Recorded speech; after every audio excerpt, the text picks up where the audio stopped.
نہایت ہی واجب الاحترام میرے بزرگوں، دوستوں اور بھائیوں، سلطان الاولیاء، قدوۃ السالکین، عمدۃ الواصلین،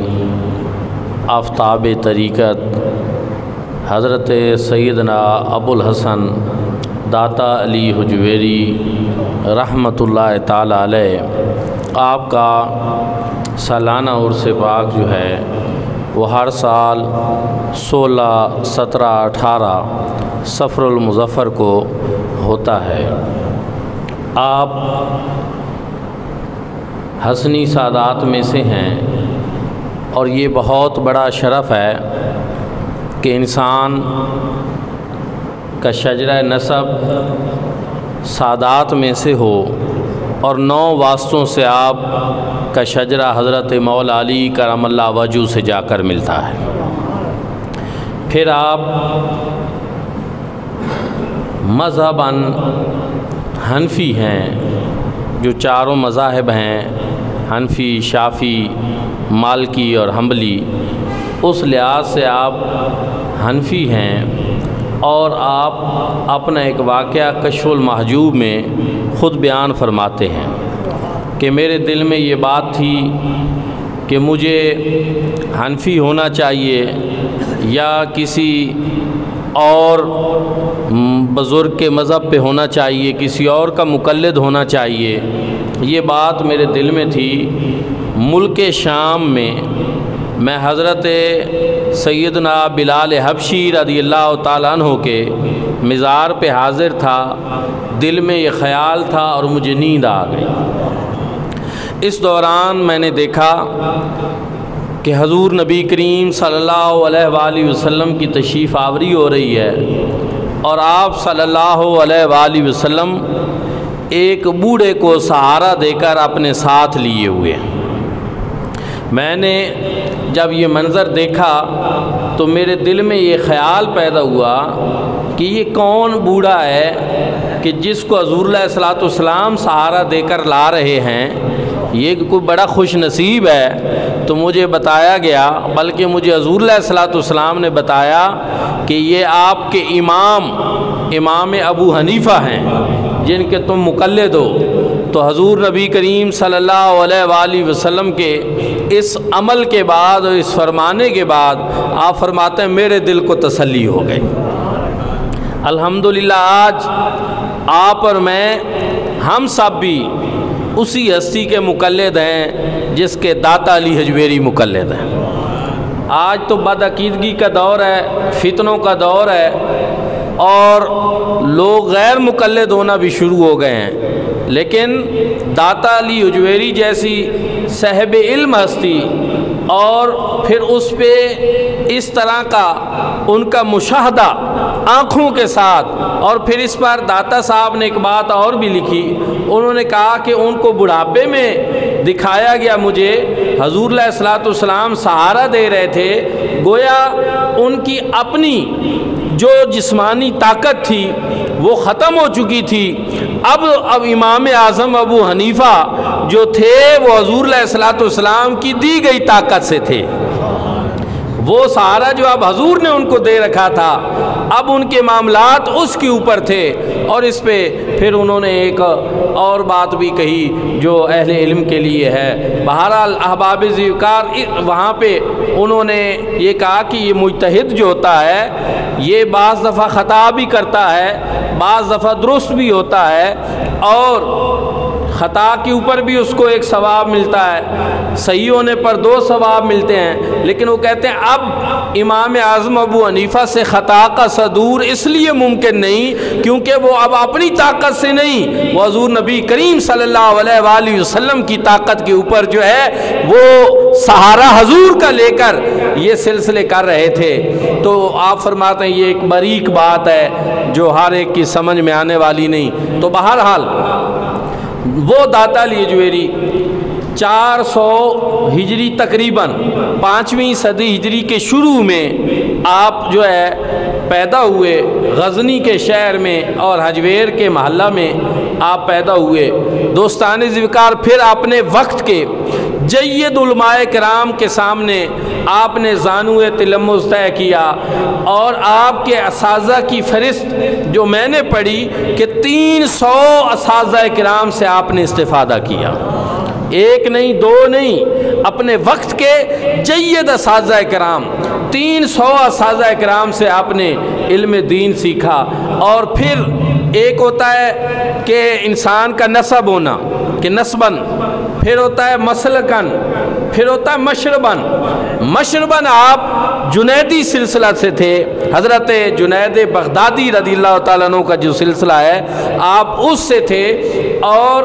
آپ شیخ کامل کی تلاش میں تھے کہ آپ کو پتہ چلا کہ حضرت ابو الفضل ابو الحسن ختلی رحمۃ اللہ تعالیٰ علیہ، شیخ ابو الفضل ختلی رحمۃ اللہ تعالیٰ علیہ ایک بہت بڑے ولی کامل ہیں۔ آپ پھر ان کی بارگاہ میں حاضر ہوئے، شیخ نے بھی آپ کے مقام اور مرتبہ کو پہچانا اور آپ کو خلافت عطا فرمائی، آپ کو بیعت فرمایا، اور پھر آپ انہی شیخ کے حکم پہ ہی جو ہے وارد لاہور ہوئے۔ شیخ کے حکم پہ ہی آپ جو ہے وہ لاہور کے اندر تشریف فرما ہوئے۔ بھاٹی کے دروازے پہ آپ نے جو ہے وہ تشریف فرمائی۔ اب صورتحال یہ ہے، اس بات کو سمجھنا ضروری ہے، لاہور فتح ہو چکا تھا، سلطان محمود غزنوی کی فوجوں نے لاہور کو فتح کر لیا تھا، لیکن تلواروں کی فتح عارضی ہوتی ہے، اس سے دل نہیں جھکتے، سر تو جھک جاتے ہیں، تلواروں سے دل نہیں جھکتے، دلوں کو جھکانا یہ اللہ والوں کا کام ہے۔ اب ضرورت تھی ایک ایسے عارف باللہ کی، ایک ایسے ولی کامل کی، ایک ایسے بزرگ کی کہ جو لاہور میں ڈیرہ لگائے اور لوگوں کے زخمی دلوں کے اوپر مرہم رکھے، لوگوں کے دل اللہ کی طرف پھیرے، لوگوں کو اللہ رب العزت کا راہ دکھائے۔ تو آپ اس مقصد کے لیے لاہور پہنچے، اور دوستان ذیوقار لاہور میں جب آپ نے ڈیرہ لگایا تو ایک رائے راجو تھا، اور وہ ہندو تھا، اور ہندو مذہب میں یہ جادو ٹونا بڑا ہوتا ہے، اور اس پہ وہ بڑا یقین رکھتے ہیں، تو وہ جادو کی طاقت رکھتا تھا اپنے پاس، اور اس طاقت کے ذریعے اس نے وہاں کی جتنی گجر برادری تھی لاہور میں ان پہ یہ حکم لگا رکھا تھا کہ آپ روزانہ دودھ کا ایک گڈوا وہ میرے پاس پہنچایا کریں، تب آپ کی گائے بھینس دودھ دیں گی، اگر آپ نہیں دیں گے تو وہ خون دینا شروع ہو جائیں گے۔ اور پھر جو نہیں دیتے تھے اسی طرح ہوتا تھا، مجبور تھے لوگ، اب اسی طرح وہ گڈوا لیتے اور وہاں پہنچا آتے۔ تو جب حضور داتا صاحب نے وہاں ڈیرہ لگایا، آپ نے عورتوں کو ادھر جاتے ہوئے دیکھا، تو آپ نے پوچھا یہ کیا معاملہ ہے؟ تو بتایا گیا جی اس طرح وہ رائے راجو اس کو دودھ دینا پڑتا ہے، اگر ہم دودھ نہ دیں تو ہماری گائیں جو ہیں، بھینسیں جو ہیں وہ خون دینا شروع کر دیتی ہیں۔ فرمایا آج کے بعد اس کو دودھ دینے کی ضرورت نہیں، تمہاری گائیں اور بھینسیں خون نہیں دیں گی۔ شیخ کے فرمانے سے ادھر دودھ دینا بند ہو گیا، ادھر خون آنا بھی بند ہو گیا۔ اب لوگ داتا صاحب کی بارگاہ میں آتے تھے، وہاں حاضری دیتے تھے، آپ کی کرامت ظاہر ہو چکی تھی، لوگوں کا ایک بہت بڑا ہجوم اکٹھا ہو گیا۔ اب راجو نے ایک دن تو دیکھا کہ لوگ نہیں آئے، دودھ نہیں آیا، دوسرے دن تو وہ بڑا غصے میں، اس نے کہا کیا وجہ ہے کہ اب میرے پاس دودھ کیوں نہیں آ رہا؟ بتانے والوں نے بتایا کہ وہاں دریائے راوی کے کنارے بھاٹی کے دروازے پہ ایک فقیر نے ڈیرہ لگا لیا، اور وہ فقیر کہتا ہے کہ اب دودھ وہاں دینے کی ضرورت نہیں، اب خون نہیں آئے گا، اب بھینسیں خون نہیں دیتی، اب گائے خون نہیں دیتی، اس لیے اب تیرے پاس کوئی نہیں آئے گا۔ اس نے کہا اچھا یہ بات ہے، میں جاتا ہوں۔ وہ ہوا میں اڑتا ہوا آیا اور داتا صاحب سے بد کلامی کرنے لگا۔ داتا صاحب نے بھی جب یہ دیکھا تو آپ بھی سمجھ گئے کہ اب کرامت ظاہر کرنے کا یہاں بھی وقت ہے، تو وہ پھر جب ہوا میں بلند ہوا تو آپ نے بھی اپنے جوتوں کو حکم دیا، جوتے فضا میں بلند ہوئے، اس کے سر پہ برسنے لگے، سیدھا آپ کے قدموں میں آیا، آپ کے قدموں میں گرا اور آپ کا مرید ہو گیا۔ اور کہتے ہیں کہ سب سے پہلا شخص جس کو داتا صاحب نے اپنی خلافت عطا فرمائی، وہ رائے راجو جس کا نام پھر داتا صاحب نے شیخ ہندی رکھا۔ آج بھی آپ کو داتا صاحب حاضری کا شرف نصیب ہو تو داتا صاحب کے بالکل مشرقی جانب شیخ ہندی رائے راجو کا وہاں پہ مزار ہے، اور لوگ داتا صاحب بھی حاضری دیتے ہیں، وہاں بھی فاتحہ پڑھتے ہیں، اور اس کی اولاد جو ہے بعد میں داتا صاحب کی خادموں میں سے ہو گئی۔ دوستو اور بھائیوں، جو اللہ والے ہوتے ہیں، جو اللہ کے لیے ہو جاتے ہیں، پھر کائنات کی ساری چیزیں ان کے لیے ہو جاتی ہیں، پھر ان سے کرامات کا ظہور بھی ہوتا ہے۔ داتا صاحب ہی وہ ہستی ہیں جنہوں نے پھر لاہور کے اندر اللہ رب العزت کے دین حق کا پرچم سر بلند کیا۔ آپ نے درس و تدریس بھی کی، لوگوں کو پڑھایا بھی صحیح، دین کی طرف راغب بھی کیا، اور لوگوں کو اللہ رب العزت کا راستہ دکھایا۔ ہزاروں گمراہ لوگ آپ کے ہاتھوں پہ طیب ہوئے، کئی گناہ گاروں نے آپ کے ہاتھوں پہ توبہ کی، اور کئی ایسے لوگ تھے، ہندو تھے، جو انہوں نے آپ کے ہاتھ کے اوپر جو ہے وہ اسلام قبول کیا۔ اب پھر ایک اور چیز بھی ہے کہ وہ جو دو قومی نظریہ ہے کہ ہندو اور قوم ہے، مسلمان اور قوم ہے، حقیقت یہ ہے کہ اس دو قومی نظریہ جو ہے اس کی بنیادیں داتا صاحب جیسے بزرگوں نے رکھی، جنہوں نے ہندوؤں کو مسلمان کر دیا، اور جنہوں نے یہ جو پاکستان بنا ہے اس میں بھی ہم سمجھتے ہیں کہ یہ اولیاء اللہ کا فیضان ہے، یہ داتا صاحب کا فیضان ہے، یہ خواجہ صاحب کا فیضان ہے، یہ بابا صاحب کا فیضان ہے، کیونکہ ان بزرگوں نے لوگوں کو مسلمان کیا، اور اس کے نتیجے کے اندر آج ہمیں یہ مملکت خدا داد نصیب ہوئی۔ تو وہ خود نہیں آئے تھے داتا صاحب، اپنے شیخ کے حکم پہ ایک خاص ڈیوٹی لگی آپ کی،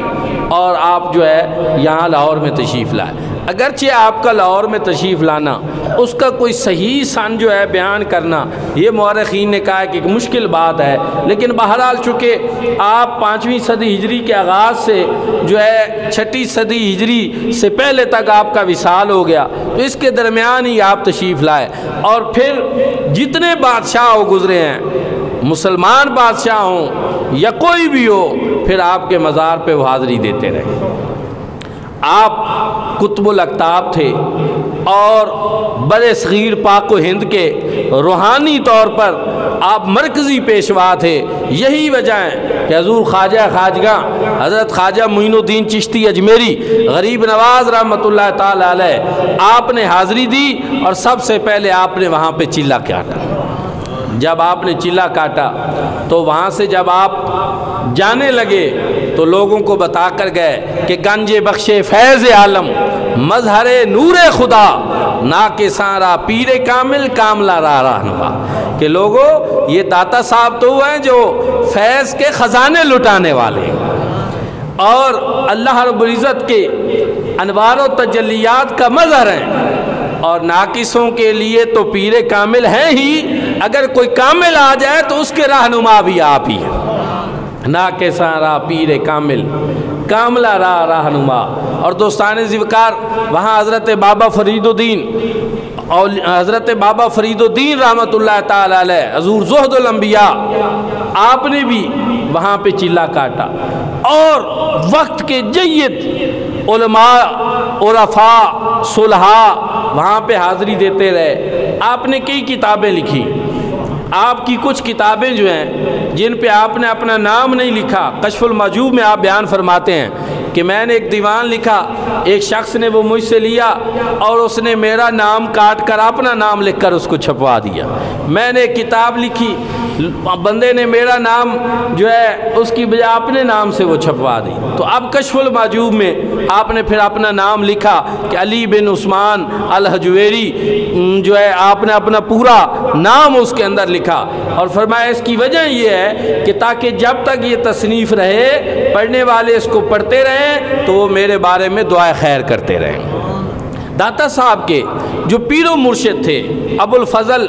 خطلی رحمۃ اللہ تعالی علیہ، ان کا نظریہ یہ تھا، وہ دعا کیا کرتے تھے کہ مجھے بھلا دیا جائے۔ داتا صاحب کہتے ہیں مجھے یاد رکھا جائے۔ اب عجیب بات ہے، پیر کہتا ہے مجھے بلا دیا جائے، مرید کہتا ہے مجھے یاد رکھا جائے، تو اس میں کیا بات ہے؟ اس میں معاملہ ہے کہ دونوں کی نیت کا اعتبار ہے، کہ شیخ کہتا ہے کہ مجھے بے شک بلا دیا جائے، میرے رب کا نام زندہ رہنا چاہیے۔ اب داتا صاحب کی نیت کیا ہے کہ مجھے کیوں یاد رکھا جائے کہ یہ کتاب رہے گی، کوئی اس کو پڑھے گا تو میرے حق میں دعائے خیر کر دے گا، میرے درجات کی بھی بلندی ہو جائے گی۔ تو اس لیے نام کو چھپانا بھی کبھی کبھی ٹھیک ہوتا ہے اور کبھی کبھی نام بتانا بھی ٹھیک ہوتا ہے، نیت کا اعتبار ہوتا ہے اس میں۔ تو دوستان ذوالفقار، یہ وہ اللہ والے ہیں جنہوں نے ہزاروں لاکھوں لوگوں کی زندگیاں جو ہیں ان کو تبدیل کیا۔ حضرت علامہ اقبال رحمۃ اللہ تعالی علیہ نے داتا صاحب کو خراج تحسین پیش کرتے ہوئے کیا کہا؟ سید ہجویر مخدوم امم مرکد پیر سنجر راہ حرم۔ فرماتے ہیں داتا علی ہجویری یہ وہ ہے کہ سید ہجویر مخدوم امم، کہ آپ ہجویری کے سادات میں سے ہیں اور امت کے مخدوم ہیں، مخدوم امم ہیں آپ، اور مرکد پیر سنجر راہ حرم، اور جو خواجہ معین الدین حسن سنجری ہے ان کے لیے آپ کا مزار مبارک جو ہے وہ ایک چلہ گاہ ہے۔ اس وجہ سے دوستان ذوالفقار حضرت داتا علی ہجویری کو سید ہجویر مخدوم امم کوئی عام بندہ نہیں کہہ رہا، حضرت اقبال کہہ رہے ہیں، قلندر لاہوری کہہ رہے ہیں۔ اور دوستان ذوالفقار، آپ نے کشف المحجوب لکھی۔ کشف المحجوب وہ کتاب ہے حضور نظام الدین اولیاء محبوب الہی حضرت خواجہ نظام پاک رحمۃ اللہ تعالی علیہ فرماتے ہیں کہ اگر کوئی بندہ ایسا ہو کہ جس کو پیر نہ ملتا ہو، پیر کامل کی تلاش میں ہو اور اس کا دل نہ مطمئن ہوتا ہو، وہ کشف المحجوب کو پڑھ لے تو اس کو پیر کامل مل جائے گا۔ ایسی کتاب ہے۔ اور پھر اس سے پہلے جو تصوف میں کتابیں تھیں کشف المحجوب سے پہلے، وہ عربی میں تھیں، اور یہاں بر صغیر میں اس وقت فارسی کا رواج تھا، فارسی بولی اور پڑھی جاتی تھی، تو لوگ سمجھتے تھے کہ شاید تصوف کوئی اور چیز ہے۔ داتا صاحب نے جب یہ بتایا کہ تصوف شریعت ہی کا نام ہے، تصوف شریعت کے پردے میں ہے، تصوف شریعت کے ساتھ ہے، تصوف شریعت سے کوئی الگ چیز نہیں ہے، اور طریقت ہی شریعت کے ساتھ ہے، اور وہ طریقت جو شریعت سے دور ہو وہ زندگی ہے، گمراہی ہے، اس کا شریعت سے کوئی تعلق نہیں۔ تو جب داتا صاحب نے کشف المحجوب فارسی میں لکھی تو پھر لوگ تصوف کی طرف اور زیادہ مائل ہوئے۔ یہی وجہ ہے کہ کشف المحجوب کا جو شمار ہے وہ امہات الکتب تصوف میں ہوتا ہے، تصوف کی جو بڑی کتابیں ہیں ان میں کشف المحجوب کا جو ہے وہ شمار ہوتا ہے۔ اس کے اندر آپ نے حضور صلی اللہ علیہ وآلہ وسلم کی تعریف کی، آپ نے صحابہ اکرام کی اہل بیت اعظام کی تابعین کی اپنے دور تک، اور پھر ایک ایک ولی اللہ کے احوال بیان کیے، اور پھر آپ نے مجاہدہ، ریاضت اور عبادت، بندگی اور زندگی کے آداب جو ہیں یہ ساری چیزیں کشف المحجوب کے اندر بیان کی۔ اس لیے میں تو یہ سمجھتا ہوں کہ آپ اور میں، ہم سب کو چاہیے کہ ہم کشف المحجوب کو پڑھیں، اس کا مطالعہ کریں اور اس سے اپنی زندگیوں کو روشن اور منور کریں۔ آپ کا عرس پاک جو ہے اب 16، 17، 18 صفر المظفر کو لاہور کے اندر ہو رہا ہے۔ وہ گجر برادری جو دودھ شیخ راجو کو دیتی تھی، جب انہوں نے داتا صاحب کے حکم پہ وہ دینا بند کیا تو اب ہر سال وہ برادری داتا صاحب کے عرس کے اوپر دودھ کی سبیل بھی لگاتی ہے، ہر سال دودھ کی وہ سبیل لگاتی ہے، اور ہزاروں کی تعداد میں لوگوں کو وہ دودھ دیتے ہیں، کہ تقریباً 1000 سال داتا صاحب کو ہو گئے ہیں۔ لیکن اس بات پہ آپ بھی غور کریں، اس 1000 سال میں برے صغیر میں کتنے بادشاہ آئے، کتنے فرما روا آئے، یہاں مسلمانوں کی حکومت بھی رہی، ہندو مہاراجے بھی رہے اور سکھ مرہٹے بھی رہے، لیکن آج ان بادشاہوں کے نام کوئی نہیں جانتا، لیکن داتا علی ہجویری کا دربار آج بھی چمک رہا ہے۔ حضرت سلطان العارفین سلطان باہو صاحب نے فرمایا تھا، نام فقیر تنہادا باہو قبر جنا دی جیوے، نام فقیر تنہادا باہو قبر جنا دی جیوے ہو۔ آج بھی دربار مرجع خلائق ہے، آج بھی دربار فیض دے رہا ہے۔ اگر میں یہ کہوں تو یہ بے جا اور غلط نہ ہوگا کہ اس برِ صغیر پاک و ہند میں وہ جگہ جہاں سب سے زیادہ صبح و شام قرآن پاک پڑھا جاتا ہے وہ داتا صاحب کا مزار۔ صبح بھی آپ جائیں، شام کو بھی جائیں، مجھے خود کئی مرتبہ رات کو جانے کا اتفاق ہوا، یقین جانے دن اور رات کا فرق ہی نہیں معلوم ہوتا۔ لوگ اس طرح وہاں پہ حاضری دے رہے ہوتے ہیں، اس طرح قرآن پاک پڑھ رہے ہوتے ہیں، اس طرح تلاوت ہو رہی ہوتی ہے۔ یہ شرف کوئی کم ہے کہ سرانے بیٹھ کر صبح بھی قرآن پڑھا جا رہا اور شام بھی قرآن پڑھا جا رہا، ہر وقت قرآن پڑھا جا رہا ہو۔ بدقسمتی ہے یہ کہ وہ لوگ جو کہتے ہیں کہ اولیاء اللہ یہ شرک اور بدعت کے اڈے ہیں، ہم کہتے ہیں نہیں، یہ قرآن و سنت کا مرکز ہے، وہاں پہ قرآن پڑھا جاتا ہے۔ اور یہ لاکھوں دلوں کے اندر یہ محبت جو ہے یہ خود بخود پیدا نہیں ہوتی، یہ وہ محبت ہے جو اللہ رب العزت پیدا کرتا ہے۔ اور یہ اللہ کے ساتھ یہ وہ محبت ہے جو اللہ رب العزت لوگوں کے دلوں میں ڈال دیتا ہے، اور لوگ ان سے پیار کرتے ہیں، لوگ ان سے محبت کرتے ہیں۔ وہاں لاہور میں ہی ایک بادشاہ ہے، مغل بادشاہ، اس کا بھی مزار ہے لاہور میں، قطب الدین ایبک، مغل بادشاہ ہے، اس کا مزار ہے۔ لیکن اگر میں کہوں تو آپ میں سے کسی نے شاید اس کا نام بھی سنا ہو یا نہ سنا ہو، اس کی قبر وہ دیکھی بھی ہو یا نہ دیکھی ہو، پاس سے سڑک گزرتی ہے، ساری مٹی اس کی قبر پہ پڑتی ہے، اور کوئی اس کا پرسان حال نہیں، کوئی وہاں فاتح نہیں پڑھتا، لیکن ساتھ ایک روحانی دنیا کے بادشاہ کا دربار ہے، اور وہاں پہ جم گھٹا لگا ہوا ہے۔ اس سے ہمیں کیا سبق حاصل کرنا چاہیے کہ دنیا فانی ہے، دنیا عارضی ہے، اس میں دنیاوی منفعت اور مالی منفعت اور مادی منفعت والے لوگ جو ہیں ان کے نام ختم ہو جاتے ہیں، لیکن جن کے دلوں میں اللہ اور اس کے رسول صلی اللہ علیہ وسلم کی یاد ہوتی ہے ان کے نام زندہ رہتے ہیں۔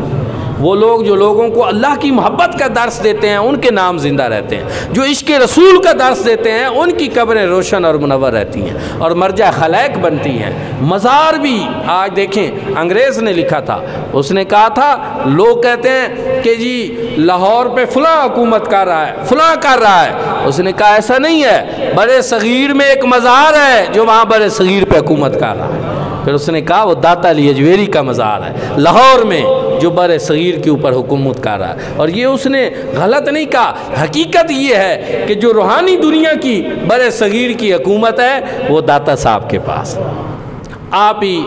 قطب الاقطاب ہیں اور آپ ہی ڈیوٹیاں بدلتے رہتے ہیں، جو روحانی دنیا کا ایک سلسلہ ہے، اور اصل بادشاہی ہوئی ہے جو روحانی دنیا کی ہوتی ہے۔ تو دعا ہے کہ اللہ پاک ہمیں بھی اولیاء کرام کی محبت نصیب فرمائے، اور اللہ رب العزت ہمیں ان کے نقش قدم کے اوپر جو ہے وہ چلنے کی توفیق عطا فرمائے۔ ایک اعلان سماعت فرما لیں کہ عرس حضرت پیر سید